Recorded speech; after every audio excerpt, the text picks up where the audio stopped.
This was a rear quarter. And this was a roof. All of which has came off the 718 Cayman S, which quite rightly was the cheapest one in the UK. I bought this Cayman S at auction and it looked like this. There wasn't one good panel on it. And I'm guessing you're not surprised that I was the only bidder. And I was also mad enough to pay £18,500 for it. But nevertheless, I've been working away at it in the past few videos in hopes to get this Porsche back on the road. And today, we start to rebuild it.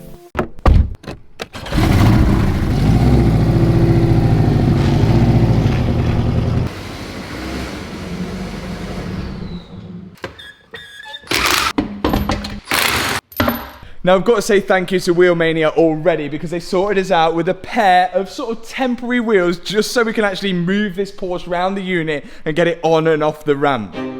You all saw the state of the old wheels. On the driver's side, they're not so bad, but the passenger side, they were completely battered. But at least now we can move the Porsche on and off the ramp and around the unit. And before we start rebuilding the Porsche today, there's still parts that we need to take off. We've got the driver's seat that needs to come out and the driver's side seat belt. Both seat belts have locked out, and this usually happens when an airbag blows in the car.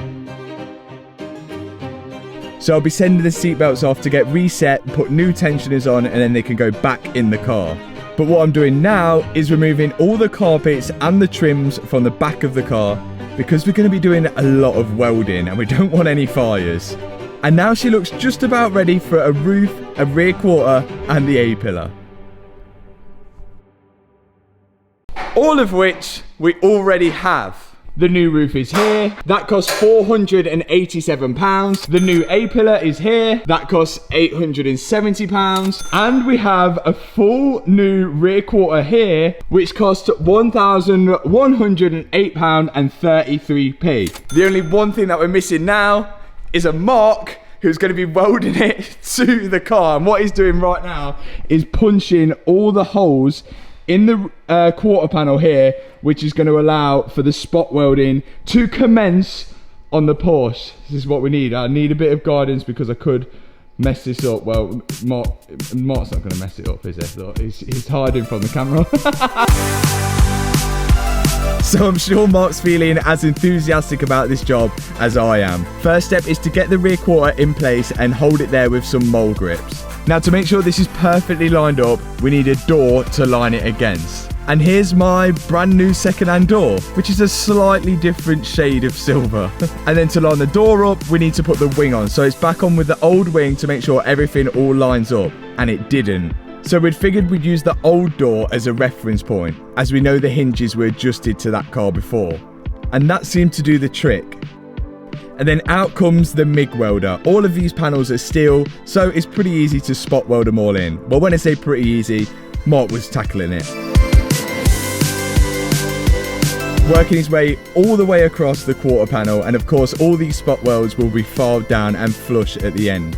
And whilst he was doing that, I was tackling another job. So I've spoken to the approved body shop. That's absolutely fine. They're quite happy to talk it through with you. Oh, wicked. That's no problem. So if I give you their contact number. Yeah. We had a problem. We know how the rear quarter and the A-pillar goes on with the spot welds. The problem we had was the roof. We know it's spot welded at the front and the back of it, but along the side we wasn't too sure. So I was calling Porsche for a bit of insight. Hello, it's Matt Armstrong calling. I've just put in a roof on a Porsche and we're just trying to work out how it's joined between the roof and the quarter panel, and he said you should be able to guide us through that. And after speaking to the approved Porsche body shop, they told us that if it's a structural bond, they're not allowed to tell us. They have had a quick look, and as they had suspected, it is a structural repair, so unfortunately they wouldn't be able to give you any information on it. Oh, bugger. Right, okay. We've got some super glue anyway, we should be alright with that. So we had a problem that we needed to solve. But before we got onto that problem, we needed to carry on doing the rear quarter. And it's about time I learnt to weld. And I don't want to blow my own trumpet, but that was perfect. That's disgusting. No, it just looks like a nipple. It's a big bubble. That's how it's meant to look. No, it's not. That's a nipple. Hannah's a hard woman to please. But regardless of that, I'm moving over to the A-pillar now, and you can see we've already made a cut here. We're going to be joining it at the front here rather than replacing the whole thing, because that way it's going to be much easier to align everything. We also need to make sure that the join at the back is spot on as well. From the factory, the A-pillar and the quarter panel is all one piece. But when you buy them from Porsche, they come in two pieces, I assume just for storage reasons. That means we've got to join it up. So we've cut out a little bit of metal just to weld on underneath. That way it works as a sleeve, so the A-pillar's got something to weld onto. But this is where the precision comes in. This has got to be absolutely spot on for everything to all line up. So we're making sure we take our time here. And now you can see where it's supposed to join at the back. The body line has got to be perfect. Not only at the back, but also at the front. And before we start the weld of no return, I started sanding down the other spot welds to make it look nice and neat. And whilst I was doing that, it gave me time to think about how we was going to fix the roof to the quarter. And although Porsche wouldn't tell us their secrets of how the roof's bonded to the rear quarter, I'm sure the internet would, which just goes to show you the importance of websites nowadays. Which brings me nicely on to tell you about today's sponsor of the video, Squarespace. Squarespace do everything from websites to online stores to marketing tools and analytics. So whether you have a business which sells clothing or a business which tells people how to put a roof of a Porsche on, you can build a website for it. And let me show you how. After you head to squarespace.com, there are loads of templates to choose from. You can pick one which best suits your brand. And once you've chose the template, you can then go in and edit it. You can drag and drop your own photos in there, your own logos in there, and begin to make it look like your own. And if we go over to the commerce side of things, you can sell whatever you like, whether it's physical products, a service, a digital download, gift cards, memberships, whatever it may be, you can sell it. And we're not even touching the surface here. So when you need a website, head to squarespace.com or just click the link in the description box below. And when you're ready to launch, use code Matt Armstrong, and that's going to give you 10% of your first website or domain name. Let's get back on with the Porsche. So here it is, the welds of no return. After the welds are done, we sand them all down and make it look nice and smooth, just like none of the work was ever done. Then Mark started sanding away the spot welds he'd done on the rear quarter, whilst I started prepping the roof on the other side, ready for it to go into place.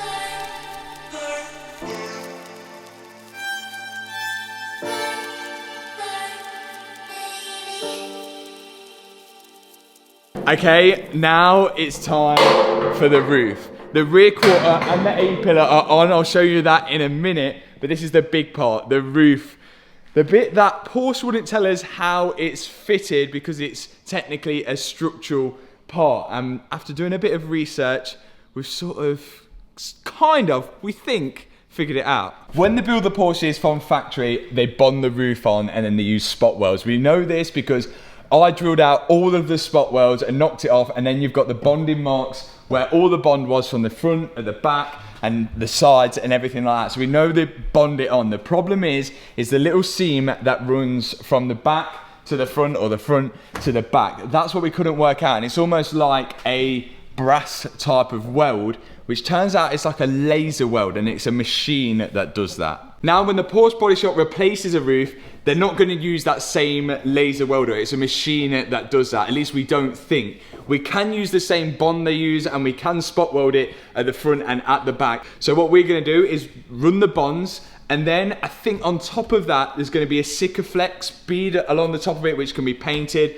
And that's the way we're going to roll with this. Maybe a lot of you are going to be screaming in the comments that we got this wrong, but I'm pretty sure that's how they're going to replace it. I cannot see any other way of doing that. Let's do this.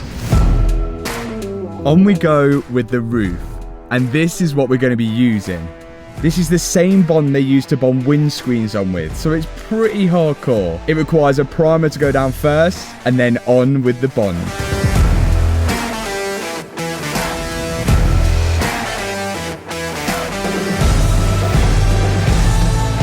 There was also 2 more lines of bond, which was a separate type of bond which sat on the structural parts of the car. So I started attacking those bits, and now we are ready for the roof. Me and Mark rested it into place, and once we was happy with the location, we can begin the spot weld.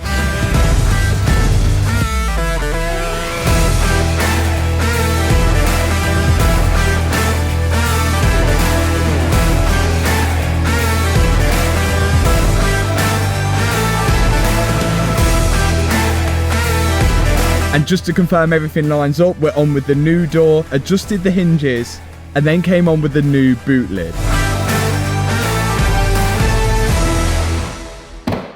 We did it! Oh, wait, I need to do that man thing.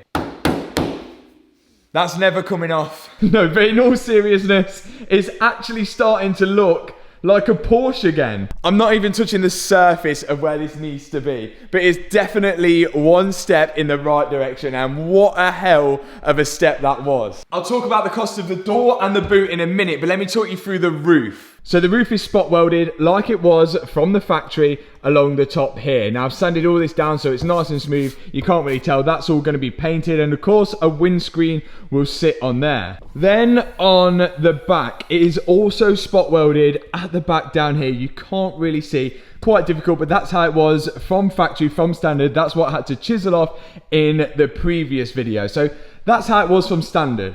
And then inside the car here, you can see all the bonding here, well, the sealant, and that is holding that roof. I know it's cliche to say it, but that is not going anywhere. And you may or you may not have seen, there was a sticker on the old roof, which is around here, and that's sort of like a sound deadening sticker, and it stops this sort of tin canny sound. So I definitely need to get one of them stuck on there, but that's the least of my worries at the minute.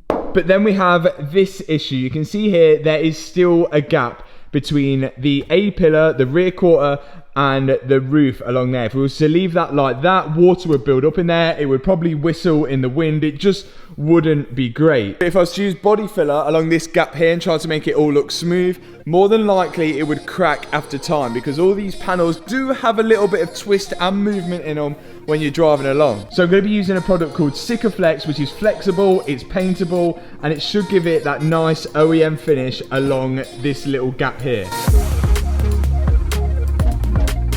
So there's the roof, the quarters, and the A-pillar on. And of course, how can we forget, we've got the brand new second-hand door on and the boot lid. The door cost me £400. And the boot lid, that cost me £300.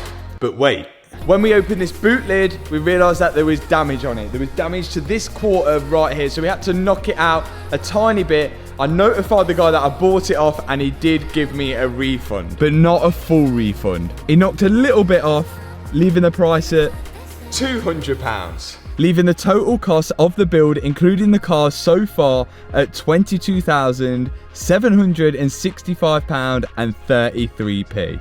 And of course, we've got to do a shout out to Mark at Car and Commercial for coming out and helping me with the welding.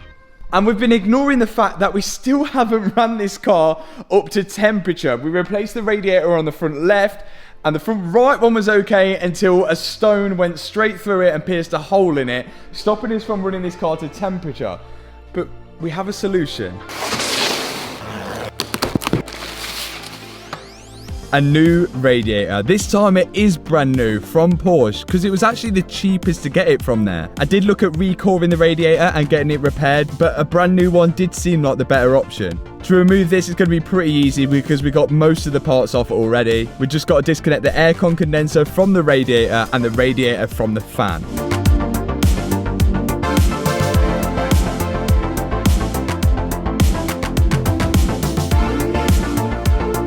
Once we've done that, I can lift in the new radiator,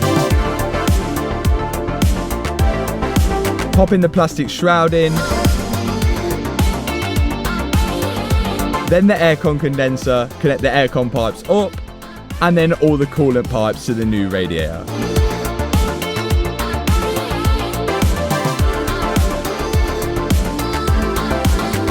And there we go, one fresh radiator on the Porsche. Next up, fill it with coolant. Now the reason the fan went into warp speed last time is because I believe there was an airlock, and that's because we filled the coolant up the incorrect way. This time we're going to do it right. We've got to vacuum fill it. These Porsches are prone to airlocks in the system because the radiators are right at the front of the car and then the expansion tank is right at the back. So this vacuum filler plugs into the expansion tank and then the compressor blows air across it. You then open a tap up, which creates a vacuum in the full cooling system. When you're happy with the vacuum, you turn the tap off, disconnect the airline, and before you go and grab your coolant, you want to wait and make sure that it holds the vacuum. That way you can ensure the cooling system has no leaks. Then you can go and grab your coolant. You then connect the pipe up to the vacuum filler system, and because the cooling system's got a vacuum in it, it will then just suck the coolant from the coolant bottle until the system is completely full. There will be a little bit you need to top up, but you can do that after you remove the vacuum system. And hopefully that should do it. And oh yeah, the new radiator, it cost me £300. Not so bad. Okay, now we should have a fully bled system, 2 radiators which work, and hopefully a half decent engine which runs to temperature. Fingers crossed. Otherwise we've done all that and I'm not even going to say it. Let's get this thing started. I'm feeling confident this time. Not that I wasn't feeling confident last time. Here we go. I'm just going straight for it. No hesitation. Come on.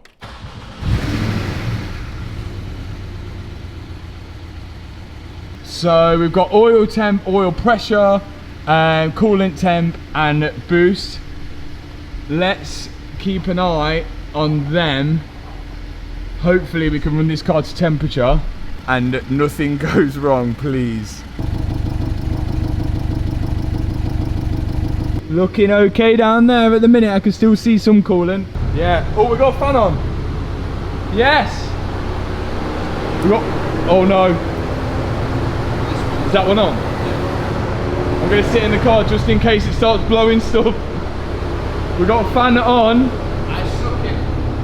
Okay, two fans are on, which is good news. The engine's sounding a lot better after it's ran up. It did sound a bit tippity before. And this is 90 degrees then. We might have bled it properly. It stayed 90 degrees. Oil temp's at 72, that's warmed up. Come on! That fan on, that fan's on. Oh my God, we've got a working car. Yes! Now that is what we call progress. One, I was gonna say nearly complete. We're far from it. But one Porsche, which is a lot better than it was at the start of the video. And I think that is a pretty good way to end today's video. But if you did want to see more, I've made a Matt Armstrong Mark II channel. I'll put a link in the top right hand corner now. I've probably already uploaded a video on there. Loads of unedited, extra little bits and bobs that don't quite make it into these videos. But if you don't fancy that and you don't fancy any more of me, I've annoyed you enough, then thanks so much for watching this video. If you've enjoyed it, hit that subscribe button, hit that thumbs up button, and I'll see you in the next video. Peace out. Just watching a video there, are you? Just watching 2 RS3s drag racing. Are they loads better than yours by any chance? Yes, loads better than mine.